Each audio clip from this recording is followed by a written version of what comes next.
Hey there, Aaron Wills again, bringing you another reaction video. I started this on Friday, the 30th day of August in 2024 at 9:40 a.m. Along with welcoming you to my channel, allow me to thank you for watching. Please comment, like, and subscribe before sharing this video and turning the post notification bell on. And now I'll go to youtube.com in my butt. youtube.com. Entree. What do we have? We have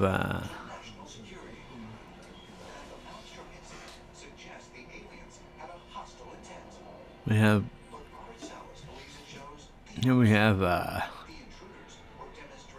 King Cobra JFS. They say stick with what you got stick with what got you there. Talking about him grew my channel from 165 subscribers to 1,000 in a week. Maybe I'll go back to reacting to his videos. But Willow Davis has a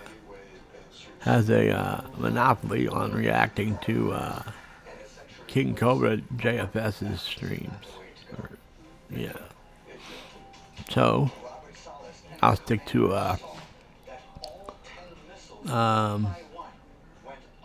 novel. What is that? What does novel mean? We'll find out. That's another writing video. I'd like to do another writing video, since these fucking idiot cop videos piss me off so much. Novel.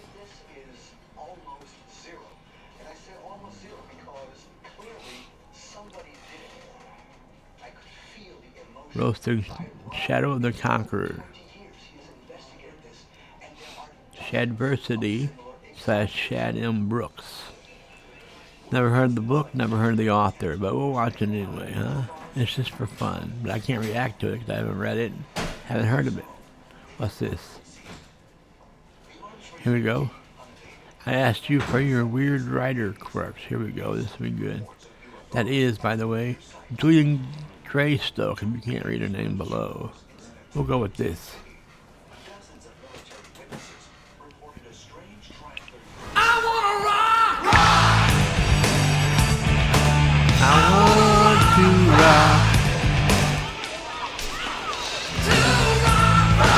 So I'm going to read theirs, and I'm going to throw in some of my own. I will just talk about our weirdness. Now, it can be anything from like habits that you have to do your actual physical sitting down and writing, or it can be habits that you have on the page, like what are your weird crutch words, or what are tropes that appear in every single one of your books, that kind of thing. So let's hear about our weird writer habits.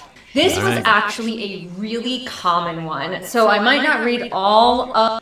This should be good. We'll check it out.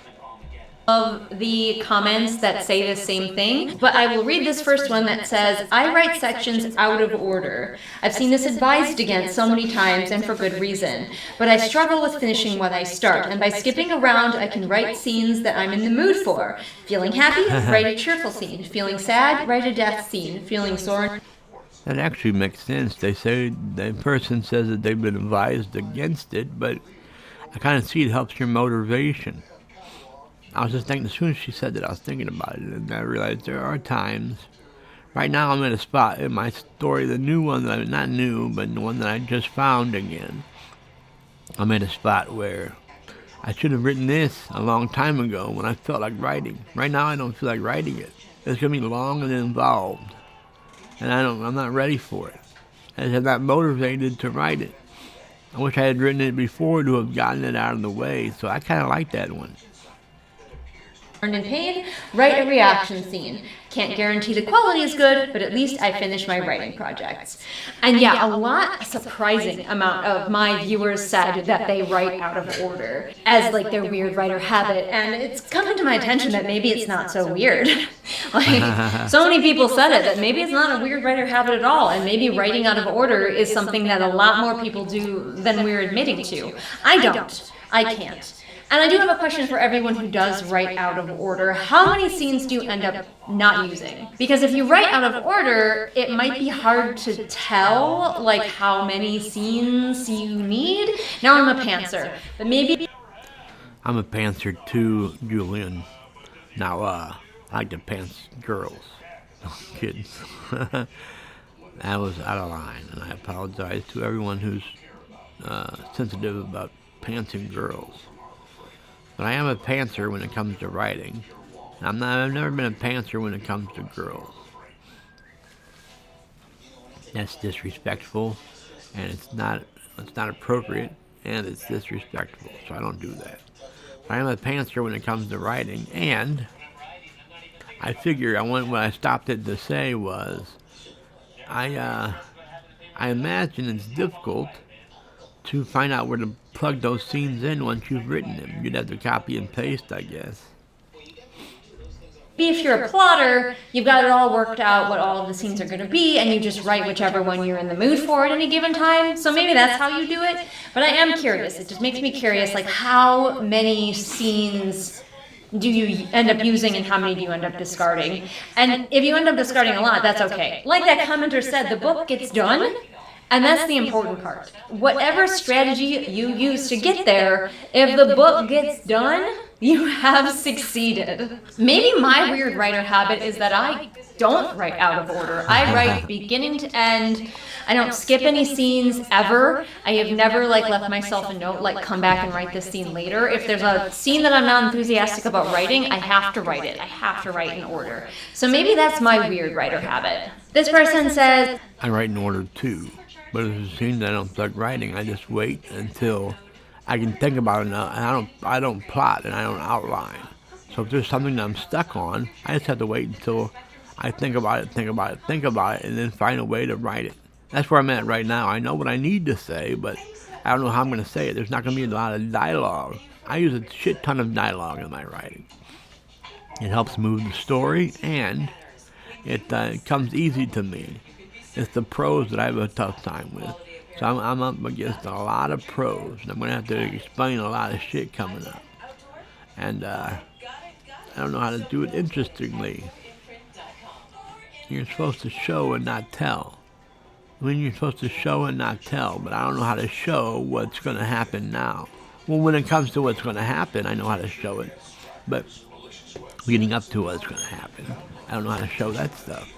I have a tough time showing with my prose. I show with dialogue, and I show my ass every time I go out in public. That's figuratively. That's not literally, though. I've literally never shown my ass in public. I figuratively have shown my ass a billion times. So let's see what she has to say. By the way, don't mind the weird lighting. It's from my laptop. This person says, I tend to write a sort of more script for a lot of my scenes before I dive into the proper first draft. Dialogue in dot point form, any notable actions or notes to put certain descriptions or a moment of introspection in very loosely fleshed out brackets. I find it gives me a better jumping off spot before I get to actually writing the scene, particularly if I'm struggling with the structure of said scene. I did have a couple of these too, with people saying that they start out with writing dialogue. And there's nothing wrong with that. Again, whatever gets your words on the page, whatever gets your books finished. I have had a few people that I have critiqued for who did this system. Their books still read a little bit like a play. So do make sure that you really go in there and flesh it out after you do that style. But there are probably people whose books I've read who use that style, and I had no idea. So that style could definitely work for people. This person says, probably not all that unusual, but I use music. I wouldn't call my dialogue a style. It does read as a play. There's enough prose in the middle of it to let it not read as a play. But my dialogue is what is my strength. In my opinion, everybody thinks they have a strength in anything, but they could be delusional. I personally believe my strength is my dialogue. I use it to propel the story until I get in a spot where I have to use prose to propel the story. And then I don't know what to do. music for inspiration a lot. I take walks and listen to a playlist for characters I'm writing and try to figure out how to write a certain scene, etc. I have a lot of music videos for my own books playing in my head. Oh my god, I do that too. I wish that I could animate, because I would just be nonstop animating music videos of my own characters. It's also quite important for me to visualize my characters and even their surroundings, so I use character and map creators quite a lot too. That's very interesting, and I also do the same thing. Weird writer habit of mine, I never used to have playlists for any of my books until the Adventurer Mage series came along, when I just ended up making this hugely long playlist for the Adventurer Mage series. You can find it on Spotify if you want to find out what Adventurer Mage sounds like to me. But I'm struggling to do it with my next project, where Adventurer Mage's like soundtrack just kind of fell into place for me. My next project, it feels a little bit like I'm struggling, and I've struggled all other times that I've tried to make a playlist for my books. So I don't know why, but Adventurer Mage just like perfect storm. This person says, not a current habit, I recently broke it, thankfully, but I used to not be able to start writing until I had completely filled out character sheets. I had to know everything about the characters before I could start. Thanks, Jenna. Sarcasm. Yeah, Jenna Ressi may have done that to a few people. Oops. I highly advise against it, as I've come to learn that the characters are pretty much living and breathing. You learn more about them as you write them, and they evolve, just like all of us. I could not agree more. Obviously, that might not work for some other people, but yeah. Though this still goes into my current habit, I still like keeping sheets because I like to stay organized, but now I fill it out as I go instead of having it all filled out at the beginning. The more quirky part of that is that I always start with filling out one positive and one negative trait written down as a base before I start writing, then add traits as our personalities become more clear. I think that's very fun. I think it's a great way to do it. Personally, that's basically how I do it too. This next person has a superpower that I wish I had. They say, I write on my phone a lot. Maybe it's because it's more unprofessional, so there's less pressure, but I find my writing is better this way. It's also a lot more convenient than lugging my laptop around everywhere. I cannot write on my phone. I so admire. My fingers are too fat to write on my phone. I mean, I don't type very quickly on my computer because I have one hand with which to do it.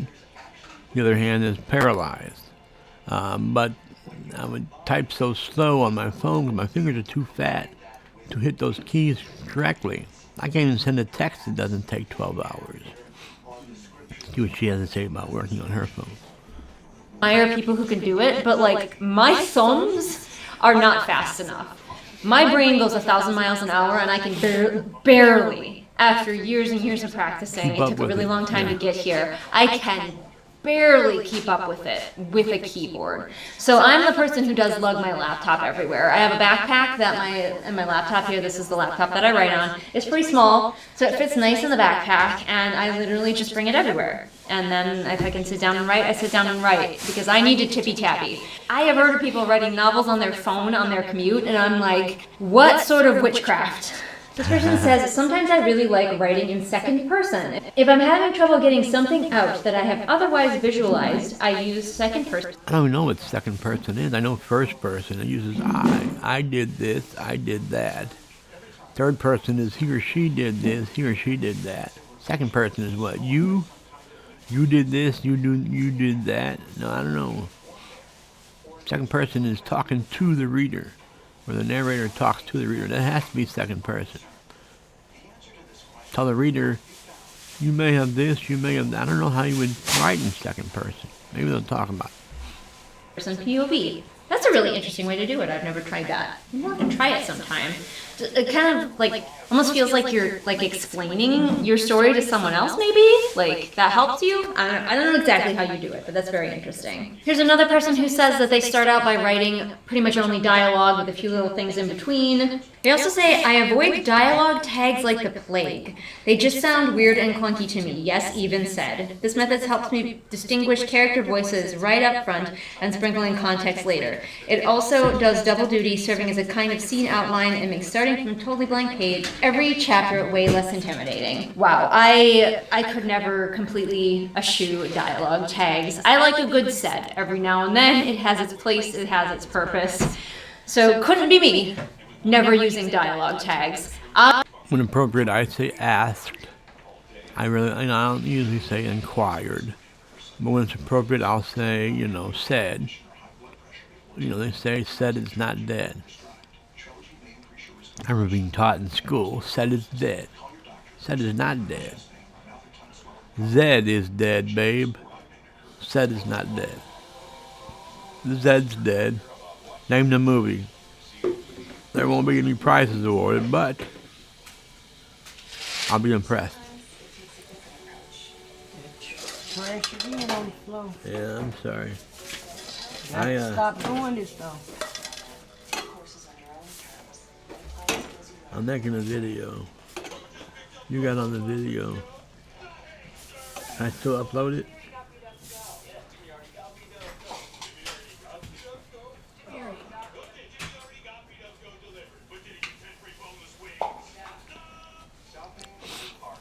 I guess so.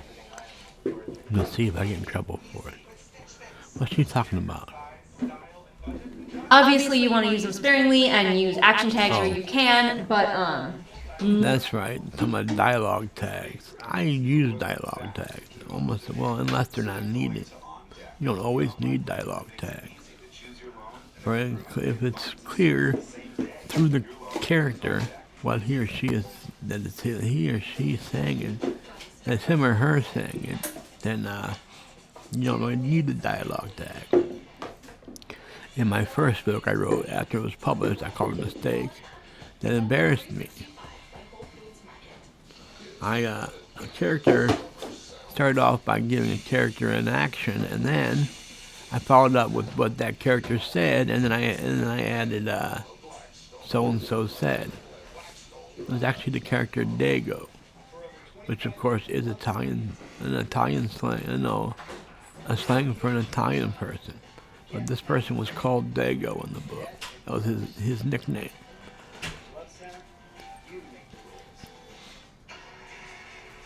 But I don't remember exactly what I said, but it was something like, Dago sat down. So where are you going today?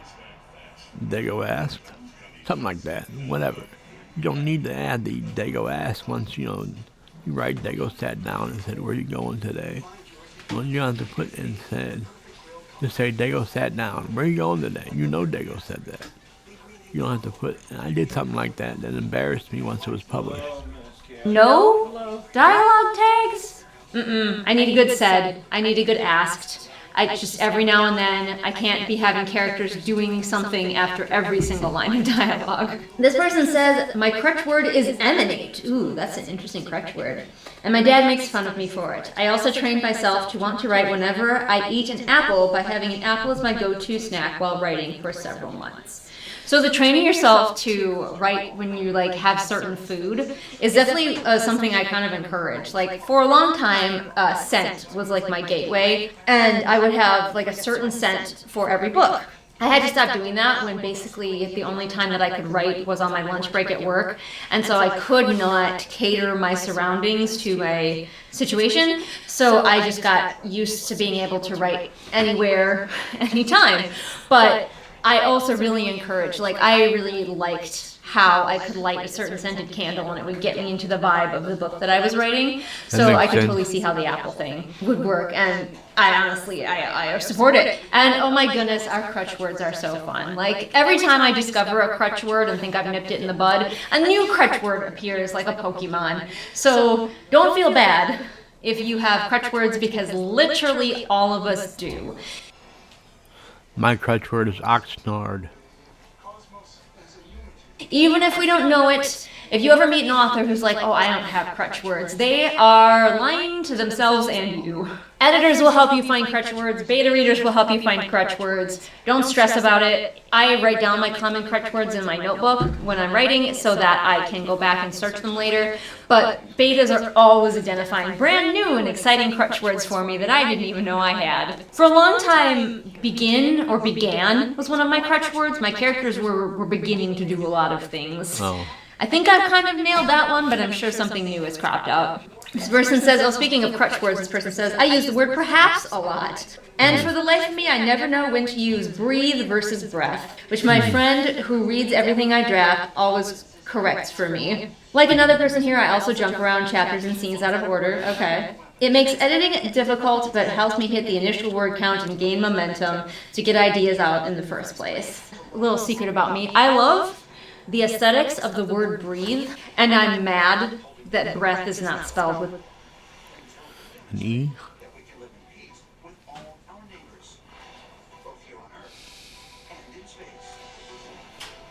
An E? I don't know. An E at the end. It's an E in breath. Not an E at the end, like in breathe.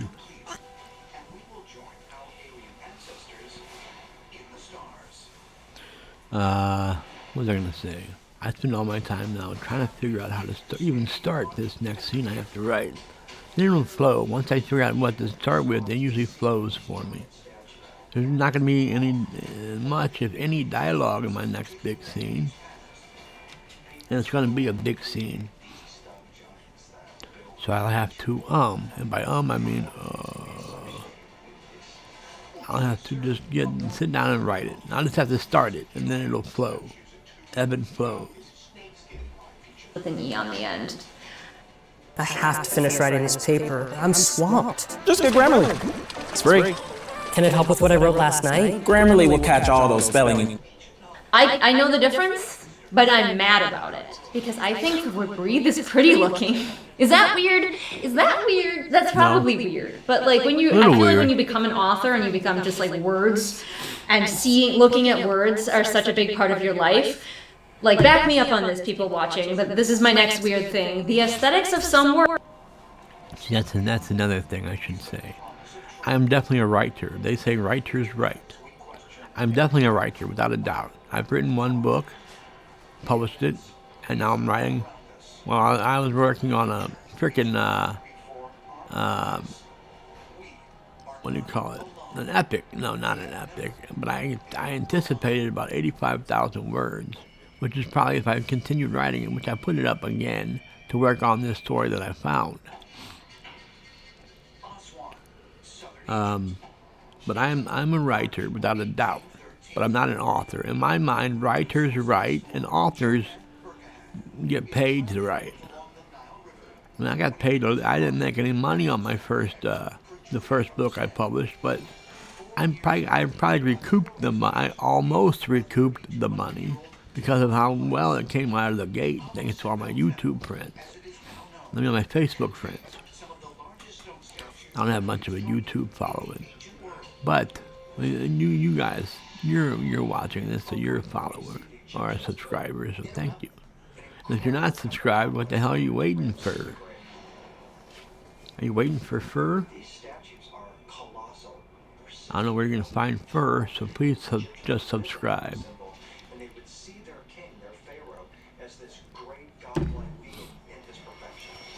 So what she's saying? Oh, I don't remember. Oh, it's just about when you become an author, and that's what made me want to point out that I don't consider myself an author because I don't make any money off of writing. Not yet.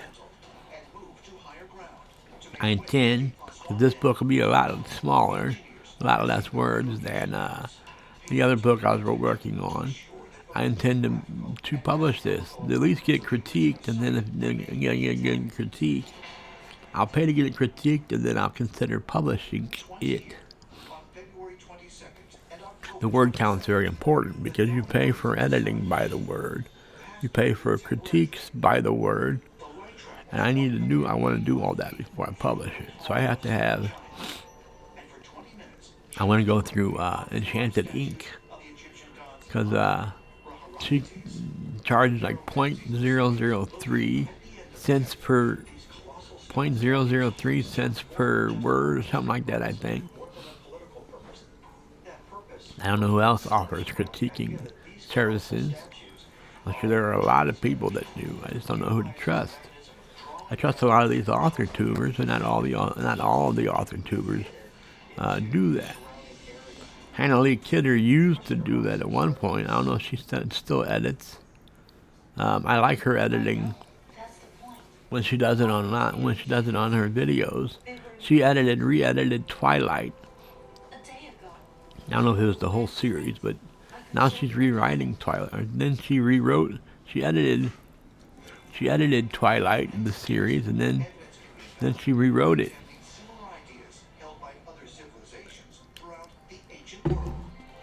and people got up in arms about both.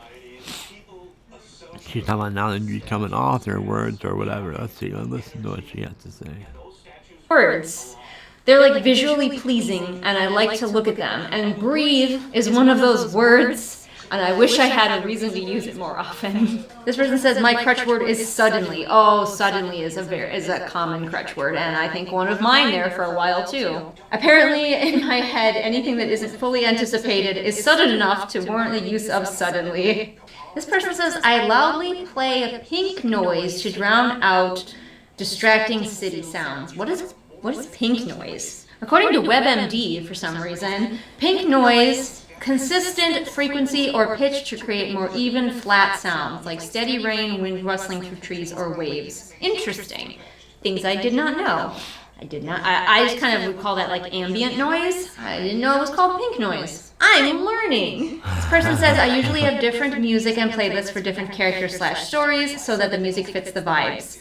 Like a few others in the comments, I also write out of order and write whatever I feel. See, like lots of people, at least that watch my channel, write out of order. So I guess good for you all to hear that you're actually not alone. And it's actually maybe more common than we think it is. They also mentioned You are not alone. I am here with you. What was that, Michael? I think that was Michael. I have to look that up. Hey, Google. Who sings You Are Not Alone? You Are Not Alone was recorded by Michael Jackson. It was Michael Jackson. I'm a fucking genius. Well, I like this. I'm liking this video. that writing out of order helps them deal with whatever emotions that they're feeling, and like just as an artist, I find that art of all kinds is really great for processing emotions, whether it's writing, whether it's drawing. Can't encourage people enough to just like feeling bad, make some art. This person said, I need my special playlist, also something to either snack on or drink. What it is doesn't really matter, and quite often I forget about it once I get started. That's me with any beverage. I sit down with my beverage to start writing, and then usually it's a warm beverage, and it is ice cold by the time I remember I have it. When I need to think, I have to walk around to get good ideas. Same! It's like my feet and my brain are connected.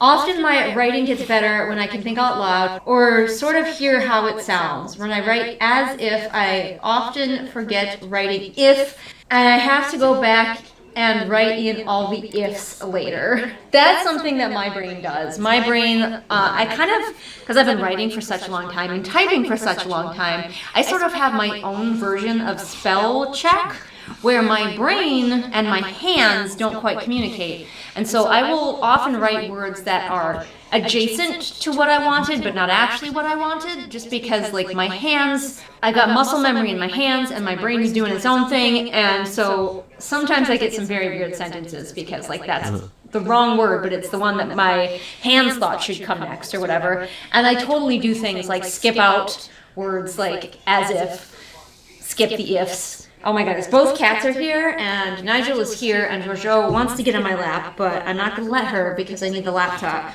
This person says, I can't actually listen to music while I write, it's too distracting. If I listen to anything, it's white noise or sometimes ambient sounds, probably pink noise, as we learned, that relate to the settings of the scene I'm currently writing. I've done that. Like, if I'm writing a stormy scene... That's a callback in comedy. When I laugh, so I guess that's a comic. That's called a callback. Here we go. Specifically, I will often have like a storm with thunder playing. That's really like the only time that I do it, honestly. But I think the less common thing I've done in the past is find all my characters are sounding the same or using the same body language. I'll take a scene and draw a few pages of it in graphic novel format.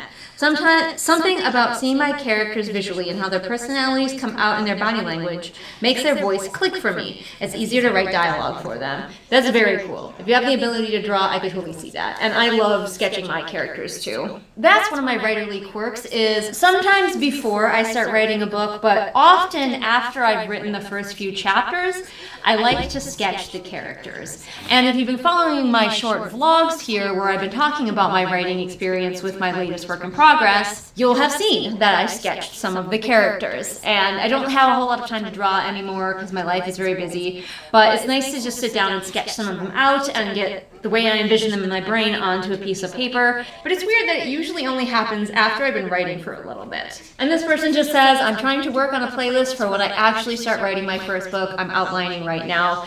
I have found that I create playlists, or at least with the Adventure Mage playlist, and a little bit with the playlist I'm making for the book I'm writing right now. I find that the playlist sort of happens organically in tandem with the book for me. So especially with Adventure Mage, I was listening to a certain type of music a lot. And so I've even considered hiring a ghostwriter to finish this. Not the book, 'cause I want to write the rest of the book. Just this scene that's coming up. I don't know how I'm going to do it yet, but I'll figure it out. I know I will. As a matter of fact, just sitting here thinking about it while making this video, I'm motivated to write it now. I just have to go back and read to exactly where we are. I mean, I know where we are. I know where it cut off, but I have to go back and see what led to where it cut off, and then I can start. I know it has to come up next. I know it has to happen, and it'll probably come close to ending the book.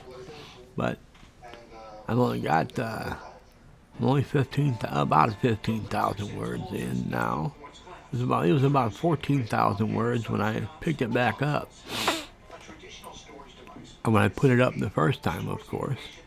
And when I picked it back up, I guess it still had 14,000 words. But I've added about 1,000 words since picking it back up.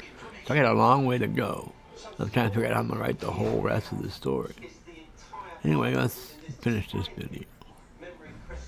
every time I'd be writing and I'd hear a song that seemed to fit, I'd stop and add it to the Adventure Mage playlist until that playlist was long enough where I didn't necessarily need to hop to other playlists as often. But yeah, I just kind of gathered as I went, gathering it all in. And I'm trying to, I think the reason I'm struggling with my latest project is like finding the sound that it wants to be. I don't know what its sound is yet. Adventure Mage had a pretty clear sound.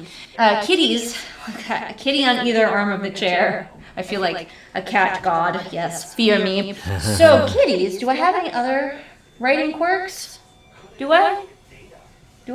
I can't write at night very often. I really struggle, especially if it's a day when I've worked. Like on the weekend, I can sometimes do it. But on a day when I've worked, I am less creative in the evening. So I tend to have to write in the morning, which is why second shift works so well for me.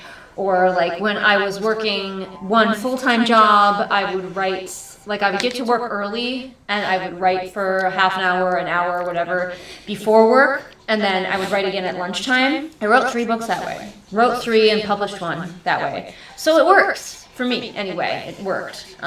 But I definitely could not do it when I came home from work. I'd be like, I'll write when I get home, and then like no motivation, just gone. So if you find yourself struggling to write when you get home from work, it might be your sign that as much as it sucks, you might be more creative in the morning and you might have to be more aggressive about carving out that morning time for your writing. Do I have any other quirks, Nigel? What do you think?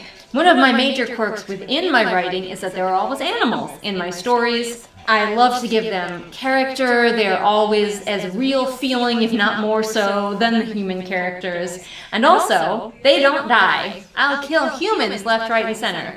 But my animal characters survive. If knowing that bothers you, I'm sorry, but that's just a fact about my books. My animal characters survive. All right, I think those are all of our fun, crazy writing quirks. Thanks so much for everybody who left their comments about their writing quirks. Please continue this along and leave your writing quirks in the comments below. Maybe I'll do a second one of these videos. That could be fun. I could think of more quirks for myself, definitely. Oh, another one, I can't eat while I write. I can't. I really don't have any quirks, I guess. Nothing that she said has reminded me of anything I do like that. I don't think I have a crutch word, but like she said, if you say you don't have a crutch word, you're lying to yourself or to somebody else. I just don't think I have a crutch word. I'll go through this book again and see if I can't think of any crutch words, and if there's one that I think might be a crutch word, I'll just put it in the search bar and see how many times it pops up. And then I'll know if that's actually a crutch word. I guess a crutch word means that you use it too often. Like Jenna Moretti should perhaps have searched for scurry in her book on the Savior's Champion, which has a double meaning. Someone who supports or roots for another person, that's their champion, or something that's their champion. It's its champion. But the champion of the on top of that, the champion of the tournament gets the goddess, or gets the savior. I guess she's not really a god, she's a savior. She took the desert and made it flush, I think. Something like that. I don't know, I never read the book. I've heard enough critiques of the book to know a little bit about it, but not much. I shouldn't talk about it, that's for sure. And by I mean, let's do this now. Can't have anything on my fingies and touch my precious keys with Cheeto fingers. Absolutely not. So I have to either be eating or writing, never both at the same time. All right, now I'm going to stop. But I would like to also remind everyone that I am a developmental editor, and if you would like me to help you find your writing quirks and your crutch words and all of those things for you, you can find me on Fiverr. Let's talk. Your first 5K words are only $25 to find out if we would be a good fit, because a writer and their editor become like this dynamic duo I'll go to Fiverr. can work together for years. So like it could be the start of a beautiful friendship. I also have a Patreon where you can see exclusive videos and not seen here on the regular channel, and also you can do things like boss me around, or you can tell me what books you'd like me to review, or what types of videos you want me to make. Plus, you can just support me in general, because YouTube has just been very disappointing for me as a creator. Like it feels like YouTube is crushing everything that I'm trying to do. Patreon is a huge help to all of us. I also have a Ko-fi if you just like to do the one-time donation vibes. And of course, if you would like to receive something even more for your money, you can find my books available now on Amazon. Go check them out. I try to keep my ebooks very affordable, so if you're looking to read one of my books but you don't have a lot of spending money, that's one way you can do it. Thank you all so very much for watching, and I will see all of you again next time with whatever it is I happen to be doing next time. Bye! Bye-bye. Bye-bye. Well, I guess when she's done, I'm done. So I'm going to go ahead and... That guy looks like Steve Martin, but younger and with a big haircut. He looks like Steve Martin to me. Tell me what you think in the comments. Alright, so I am done too. If Julian's done, I'm done. It's rare that the guy and the girl finish at the same time, but in this case, we did. Peace.